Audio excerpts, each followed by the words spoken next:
Hello students, welcome to my YouTube channel maths idol. Myself doctor Kavita Gupta. बच्चों, आज मैं आपको ऑर्डिनरी डिफरेंशियल इक्वेशन में जो हम चैप्टर 4 स्टार्ट कर रहे थे उसका लेक्चर नंबर 2 ले रही हूँ। इसमें मैं आपको सिखाऊंगी आज रिडक्शन ऑफ ऑर्डर कि कैसे करते हैं रिडक्शन ऑफ ऑर्डर। तो लेट अस स्टार्ट बच्चों। देखो बेटा, रिडक्शन ऑफ ऑर्डर का मीनिंग क्या है? ऑर्डर को रिड्यूस करना। हम इस चैप्टर में सीख क्या रहे हैं? nth ऑर्डर डिफरेंशियल इक्वेशन को सॉल्व करना। तो अब मैं बात कर रही हूँ आपसे nth ऑर्डर होमोजीनियस LDE मतलब लीनियर डिफरेंशियल इक्वेशन की। ठीक है, आप सबको पता है होमोजीनियस मतलब right side of the equation is zero. Last lecture में आपको सिखा दिया। लीनियर मतलब हर डेरिवेटिव का जो पावर होगी मैक्सिमम वो 1 होगी। और डिफरेंशियल इक्वेशन आप जानते ही हैं। nth ऑर्डर मतलब हाईएस्ट ऑर्डर डेरिवेटिव जो होगा डिफरेंशियल इक्वेशन में, that is of order n।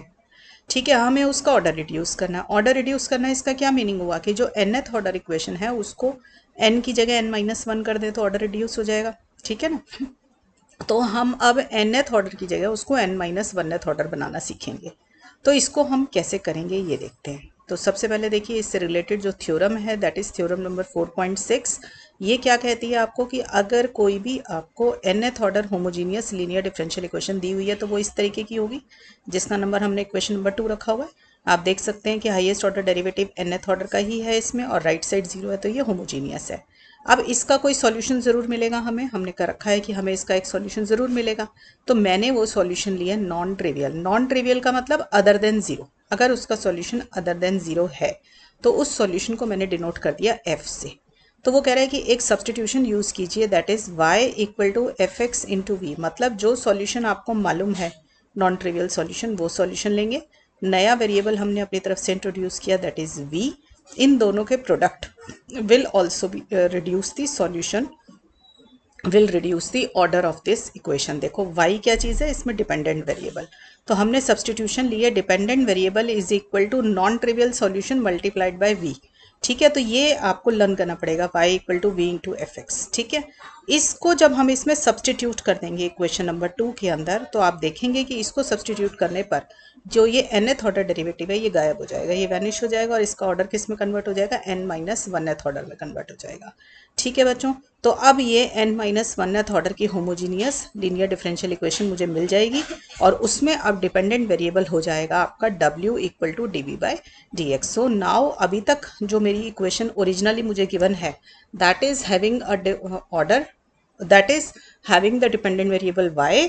जब हम कोई ट्रांसफॉर्मेशन यूज करेंगे तो इक्वेशन नई बन जाएगी, उसका ऑर्डर n-1 होगा और उसके अंदर डिपेंडेंट वेरिएबल हो जाएगा मेरा w। And what is this w? This w is equal to D we by D x. तो ऐसा कैसे हो रहा है? लेट अस स्टार्ट, देखते हैं, डेरिवेशन करते हैं। तो मैं आपको इसका जो डेरिवेशन है ना बेटा वो n इक्वल टू 2 के लिए करा दूंगी, मतलब second order homogeneous linear differential equation के लिए हम कर लेंगे। तो वैसे ही इसको एक्सटेंड करके हम nth ऑर्डर तक लेके जा सकते हैं। तो second order homogeneous linear differential equation इसी फॉर्म की होगी। इसमें highest order derivative D square Y by D x square second order का होगा। होमोजीनियस है तो राइट साइड 0 होगी। तो आई विल शो दैट कि ये जो सेकंड ऑर्डर की इक्वेशन है ना, जब मैं इसमें ट्रांसफॉर्मेशन यूज करूंगी y equal to V F X, तो ये जो है सेकंड ऑर्डर से फर्स्ट ऑर्डर में रिड्यूस हो जाएगी। ठीक है, तो हमने क्या किया, एक नॉन ट्रिवियल सॉल्यूशन ले लिया इस इक्वेशन नंबर 3 का। ठीक है, और फिर ट्रांसफॉर्मेशन यूज करी y equal to V F X. This y is the dependent variable. ठीक है, जो हमारे को गिवन डिफरेंशियल इक्वेशन का डिपेंडेंट वेरिएबल है दैट इज y। राइट, अब इस अगर मेरे पास y equal to V F X है तो मैं जब इसका डेरिवेटिव लूंगी तो क्या आएगा? D Y by D x is equal to V F dash X plus F X into D we by D X. यही आएगा आपके पास इसका डेरिवेटिव। सबको पता है प्रोडक्ट रूल लगा सकते हैं हम, v is also a function of x, f is also a function of x। तो प्रोडक्ट रूल लगाया, v को एज इट इज रखा, एफ एक्स का एफ डैश एक्स, फिर एफ एक्स को एज इट इज रखा, D we by D x. Second order derivative निकालिए बेटा। D Y by D X का सेकंड डेरिवेटिव हो जाएगा D square Y by D x square. अब देखो v को एज इट इज रखा, एफ एक्स डैश एक्स का डेरिवेटिव निकाला, एफ डबल डैश एक्स, फिर एफ डैश एक्स को एज इट इज रख लो और v का डेरिवेटिव निकालोगे तो D we by D X आ जाएगा। ये 2 कैसे आ गया? ये इस वाली टर्म से आया है। देखो इसमें D we by D X को एज इट इज रखा, एफ एक्स का डेरिवेटिव लिया तो एफ डैश एक्स आ गया, तो 2 बारी आ गई ना ये वाली टर्म, तो 2 टाइम्स हो गई है। फिर आपने एफ एक्स को एज इट इज रख के D we by D X का डेरिवेटिव लिया तो that comes out to be D square we by D x square. ठीक है, अब ये जो आपके पास आ गए सारे डेरिवेटिव्स, देखो y भी आ गया, D Y by D x, D square Y by D x square, ये सब के सब इस इक्वेशन नंबर 3 पे जहां मेरी पेंसिल है इसमें डाल दीजिए। तो आपके पास आ जाएगा a नॉट एक्स, अब D square Y by D x square की जगह ये पूरी टर्म आ जाएगी, फिर a1x as it is dy by D X की जगह ये वाली जहाँ मेरी पेंसिल है ये पूरी इक्वेशन आ जाएगी और y की जगह वी एफ एक्स आ जाएगा। ठीक है बच्चों, तो सब्सटीट्यूट करके आपको ये इक्वेशन मिल जाएगी। अब क्या करना है, आपको इसको सॉल्व करना है। सॉल्व करने के लिए what you will be doing is you will collect the coefficients of D square we by D x square D we by D X and V. इन सब के कोफिशिएंट्स को इस इक्वेशन से कलेक्ट कर लीजिए। तो आप देख रहे हैं D square we by D x square का coefficient A not X F X यहाँ से आ रहा है, ठीक है, और कोई नहीं है। ठीक है, तो इस तरीके से आपने कोफिशिएंट्स को कलेक्ट कर लिया। अब हमें क्या पता है, हमें तो ये पता है कि F is a non trivial solution of the given equation. अब गिवन इक्वेशन मेरी कौन सी वाली है, ये दिस वन। अब थर्ड का जो क्वेश्चन नंबर थर्ड का जो सॉल्यूशन है वो एफ है। तो आप क्या करेंगे, इस y की जगह पे f डाल दीजिए। तो आपके पास क्या आ जाएगा, देखो a नॉट एक्स क्या आ जाना चाहिए मेरे पास, a naught x D square F x upon D x square, ठीक है, प्लस a1x, ठीक है, D F x upon D x plus a2x और y की जगह पे वी एफ एक्स है। यही है ना, ठीक है, सबको दिखाई दे रहा है ये। तो अब देखिए कि ये वाली इक्वेशन आपकी ये किसके बराबर हो जाएगी, 0 के बराबर। और इसको आप क्या लिख सकते हो, एफ डबल डैश एक्स, ठीक है ना। और D F x by D X को आप क्या लिख सकते हो, एफ डैश एक्स। अब आप देखो यही वाली टर्म कहाँ पर आ रही है, ये देखो आ रही है ये वाली टर्म, वी को कॉमन निकाल लें तो हमारे पास ये आ रहा है ना, A not F double dash X plus A one F dash X plus A two F X is equal to 0। तो हमारे पास यही वाली टर्म यहाँ पे आई हुई है। ठीक है, तो हमने इसकी जगह पर वैल्यू डाल दी इसके अंदर, क्योंकि f इसका सॉल्यूशन है तो ये हमारे पास वैल्यू आ गई। क्लियर है बच्चों, तो हमारे पास सॉरी y को वी एफ एक्स नहीं डालना, हमने डाला है y इसका सॉल्यूशन है ना, तो y को हम f is the solution of this equation so f will satisfy this. तो y की जगह हमने एफ एक्स डाला था तो v नहीं था वहाँ पे, राइट। तो ये मेरा क्या आ जाएगा, यहाँ पे इस पूरे की जगह पे 0 डाल दूँ मैं, तो मैंने इसकी जगह पे 0 डाल दिया। अब मेरी इक्वेशन सिर्फ कौन सी टर्म्स को कंटेन करती है, D square we by D x square और D we by D X की इक्वेशन को कंटेन करती है। तो अब मैंने एक सब्सटीट्यूशन कर दी कि इस D we by D X को मैंने w मान लिया, तो D W by D X क्या आ जाएगा, D square we by D x square आ जाएगा। तो नेक्स्ट उसमें मैं इसको D W by D X लिख दूंगी और इसको मैं क्या लिख दूंगी, w लिख दूंगी। ठीक है, तो मैंने ये लिख दिया बच्चों, तो मेरे पास ये टर्म आ गई। अब आप देख सकते हो कि इसके अंदर D W by D X आ रहा है, तो ये फर्स्ट ऑर्डर की इक्वेशन बन गई। तो मैं चली थी सेकंड ऑर्डर से और हम इसको रिड्यूस करके किस में ले आए हैं, first order homogeneous linear differential equation में ले आए। ठीक है, और इसमें डिपेंडेंट वेरिएबल कौन बन गया, W बन गया। तो this is how we reduce the order of the equation. तो मैंने सेकंड ऑर्डर को फर्स्ट ऑर्डर में रिड्यूस करना सिखा दिया। इसी तरीके से आप nth ऑर्डर को n-1th ऑर्डर में भी रिड्यूस कर सकते हैं। नाउ द क्वेश्चन अराइजेस कि अब ये इक्वेशन रिड्यूस तो हो गई, अब इसे सॉल्व भी तो करना है, इसका सॉल्यूशन भी तो आना चाहिए। तो इसका सॉल्यूशन लाने के लिए आप सब देख सकते हो कि ये वेरिएबल सेपरेबल फॉर्म है। आप देखो आपके पास ये इक्वेशन दी हुई है, आप इसको कैसे लिख सकते हो, ये देखो A not X F X D W by D x is equal to -2 A not X F dash X plus A one X F X into W. ठीक है, अब इस डब्ल्यू को उठा के नीचे ले आओ तो आपके पास क्या आ जाएगा, डी डब्ल्यू बाई डब्ल्यू और ये वाली पूरी bracket into D x upon A not X F x, यही आ जाएगा। तो हमारे पास ये वाली इक्वेशन बन जाएगी। और आप सबको पता है कि ए नॉट एक्स नॉन ज़ीरो है, तो नीचे नॉन ज़ीरो नंबर है आपके पास तो यहाँ पर अगर ए नॉट एक्स नॉन जीरो है, एफ एक्स आपका वैसे ही नॉन ट्रिवियल सॉल्यूशन था, तो denominator does not vanish at any point, तो इसका मतलब ये मेरा डिफाइंड है। ठीक है बच्चों, यहाँ तक आ गया।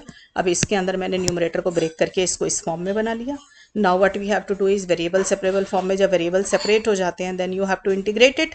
नाउ इंटीग्रेट करिए इसको, डी डब्ल्यू बाई डब्ल्यू का इंटीग्रेशन क्या हो जाएगा, लॉग डब्ल्यू, और इधर से एफ डैश एक्स और नीचे एफ एक्स है, इसका इंटीग्रेशन क्या हो जाएगा, लॉग एफ एक्स, और A one X upon A not X ये आपका विद रिस्पेक्ट टू एक्स करेंगे तो इसके ऊपर कोई भी टर्म हो सकती है एक्स की, तो इसके ऊपर इंटीग्रेशन का साइन लगा दिया।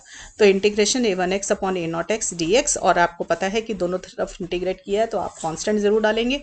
जब हम पर लॉग की टर्म्स आ रही होती है तो हम लॉग ऑफ सम कांस्टेंट डाल देते हैं as arbitrary constant of integration, तो मैंने लॉग सी डाल दिया। यहाँ से हमारा डिपेंडेंट वेरिएबल क्या है, W, तो हमारा आंसर W की फॉर्म में निकलना चाहिए।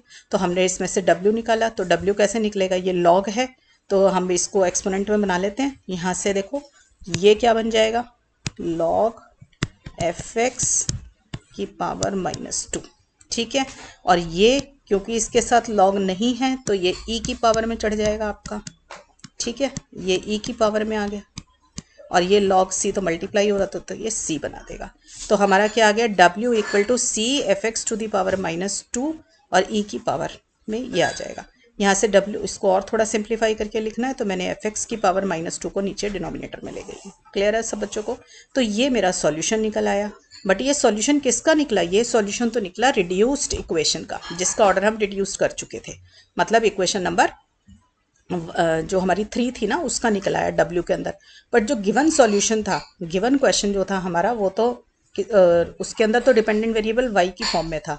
तो मुझे इसको अब y तक भी लेके जाना है ताकि मेरे को जो गिवन क्वेश्चन था वो मेरा सॉल्व हो सके। ठीक है, तो मैंने लिख दिया पहले कि ये जनरल सॉल्यूशन है 5 का। अगर आप कोई पर्टिकुलर सॉल्यूशन निकालना चाहते हैं तो इस c को कोई भी वैल्यू दे सकते हैं। तो हमने सिंप्लिसिटी के लिए c को कोई भी एक वैल्यू 1 दे दी, तो मेरा सॉल्यूशन ये बन गया। ठीक है, यहाँ पे w क्या है, dv बाई डी एक्स है, तो मैंने w की जगह वैल्यू डाल दी dv बाई डी एक्स। ठीक है, अब dv by D x is equal to this, so how will you find out v कैसे मिलेगा? यहाँ पे इंटीग्रेट करते हैं दोनों साइड, तो जब dv बाई डी एक्स को with respect to x integrate किया तो v आ गया, और इस पूरे के ऊपर मैंने इंटीग्रेशन का साइन लगा दिया क्योंकि यहाँ पे बहुत सारी टर्म्स हैं, x की कुछ भी आ सकता है इसका इंटीग्रेशन। तो इस पूरी टर्म को हम इंटीग्रेट कर देंगे विद रिस्पेक्ट टू x। ठीक है, मुझे सॉल्यूशन निकालना था y इक्वल टू, क्योंकि y is the dependent variable in the given question. ठीक है, तो मैंने y equal to V F X था, तो अब इसमें v की वैल्यू डाल दी, तो मेरा आंसर आ गया y is equal to some function of x, मैंने उसका नाम रख दिया g। ठीक है, तो मेरा ये है मेन सॉल्यूशन जो गिवन इक्वेशन थी उसका। ठीक है, तो y is equal to this is the solution of the given equation. So this is the solution of the original second order homogeneous linear differential equation. Original मतलब जो given थी, ये उसका सॉल्यूशन निकल आया। ठीक है, तो अब इसके सॉल्यूशन का मैंने नाम रख दिया g। अब आपको पता है कि जो गिवन इक्वेशन थी वो सेकंड ऑर्डर की थी। अगर वो सेकंड ऑर्डर की है तो उसके पास 2 लीनियरली इंडिपेंडेंट सॉल्यूशन होंगे, ये हमने लास्ट क्लास में सीखा था। तो एक सॉल्यूशन तो नॉन ट्रिवियल हमें क्वेश्चन में गिवन था f, और एक सॉल्यूशन हमने और निकाल दिया दैट इज g। तो अब आपको पता है कि अगर ये दोनों सॉल्यूशन जो है मेरे लीनियरली इंडिपेंडेंट होते हैं तो इसका linear combination is also the solution and that solution is called the general solution. तो पहले तो मुझे ये पता है कि ये दोनों लीनियरली इंडिपेंडेंट शो कर देते हैं इसको जरा एक बारी। तो लीनियरली इंडिपेंडेंट शो करने का तरीका, इनका रॉन्स्कियन नॉन जीरो शो करना है। रॉन्स्कियन कैसे मिलेगा f और g का? पहले f और g प्लेस किया, नेक्स्ट वाली रो के अंदर इनके फर्स्ट डेरिवेटिव्स निकाल दिए। 2 सॉल्यूशन है तो रॉन्स्कियन विल बी 2/2 डिटर्मिनेंट। ठीक है, अब आपने fx की जगह fx रखा, g की जगह vfx रख दिया जो हमारा ऊपर सॉल्यूशन निकला था। ठीक है, f dash X as it is, vfx का डेरिवेटिव क्या हो जाएगा, v into F dash X plus F X into D we by D X. ठीक है, सबको पता है, प्रोडक्ट रूल लगा लिया। इसका डिटर्मिनेंट जैसे सॉल्व करते हैं करिए, कैसे सॉल्व होगा डिटर्मिनेंट, दिस इंटू दिस और दिस इंटू दिस, तो ये आ जाएगा मेरे पास सॉल्यूशन। ठीक है, इसको सिंप्लीफाई किया मैंने, जो टर्म कट रही थी उसको काट लिया, तो मेरे पास आ गया F X square D we by D X. अब ये D we by D X की वैल्यू हमने ऊपर से निकाल ली, जो हमारे पास ऊपर आया हुआ था, ये D we by D X. ठीक है, इस D we by D X की वैल्यू यहाँ पे सब्सटीट्यूट कर दी तो मेरे पास ये आ गया, and this term is not equal to 0। तो हमें पता चल गया कि ये रॉन्स्कियन नॉन जीरो है। अगर रॉन्स्कियन नॉन जीरो है तो जो 2 मेरे सॉल्यूशन आए थे उनका linear combination will become the general solution. तो मेरा लीनियर कॉम्बिनेशन क्या होता है, C1f प्लस C2g। मैंने सिखाया था अगर f और g का लीनियर कॉम्बिनेशन लेना है, जितने फंक्शन है पहले उतने कांस्टेंट ले लो। तो इसका कांस्टेंट हमने C1 लिया, इसका C2 लिया, दोनों को मल्टीप्लाई करो और दोनों को ऐड कर दो, this is the linear combination. तो y equal to C1f plus C2g is the general solution of the given differential equation. Clear हो गया सब बच्चों को? ठीक है, तो बेटा ये तो था डेरिवेशन। इसी डेरिवेशन के बेसिस पर ही हम क्वेश्चंस कर लेते हैं इसके कुछ। तो एक क्वेश्चन तो मैं आपको अभी करा देती हूँ। तो मैं मानती हूँ बेटा कि डेरिवेशन से ही स्टेप वाइज अगर हम क्वेश्चन को सॉल्व करें तो जल्दी सॉल्व होता है और आसान लगता है हमें, इंस्टेड ऑफ कि आप फॉर्मूला लर्न करें और फॉर्मूले से करें, क्योंकि फॉर्मूला भी कोई इजी नहीं लग रहा है, एक्सपोनेंट के अंदर बहुत सारी चीज़ें हैं। सो इट इज़ गुड कि जैसे जैसे हमने डेरिवेशन किया हम उसी ऑर्डर के अंदर इसका जो है सॉल्यूशन भी निकाल लेंगे, इससे हमें डेरिवेशन भी लर्न हो जाएगा। तो देखिए ये आपकी बुक का क्वेश्चन है, इसमें आपको दे रखा है given that y equal to x is the solution of this. तो ये तो है आपका f, मतलब नॉन ट्रिवियल सॉल्यूशन। ठीक है, तो नॉन ट्रिवियल सॉल्यूशन है, सेकंड ऑर्डर की इक्वेशन का दिया हुआ है। Find a linearly independent solution by reducing it's order. तो लीनियरली इंडिपेंडेंट सॉल्यूशन मतलब ये आपसे g निकालने को बोल रहा है। ठीक है, बाय रिड्यूसिंग इट्स ऑर्डर मतलब सेकंड ऑर्डर की इक्वेशन दे रखी है, आपको उसको फर्स्ट ऑर्डर में रिड्यूस करके ही सॉल्यूशन निकालना है, जो मेथड मैंने आपको अभी अभी सिखाया है। तो हमने जैसे डेरिवेशन किया था ना, on the very similar steps we will be doing this, right. तो मेरे को बेटा पहला सॉल्यूशन दिया हुआ है y इक्वल टू एक्स। तो आपको मैंने बताया था कि जो हम ट्रांसफॉर्मेशन यूज करते हैं that is dependent variable is equal to v into जो सॉल्यूशन आपको गिवन है। तो हमने ले लिया डिपेंडेंट वेरिएबल y हमारे को गिवन है, v इंटू जो सॉल्यूशन हमें गिवन है एक, दैट इज x।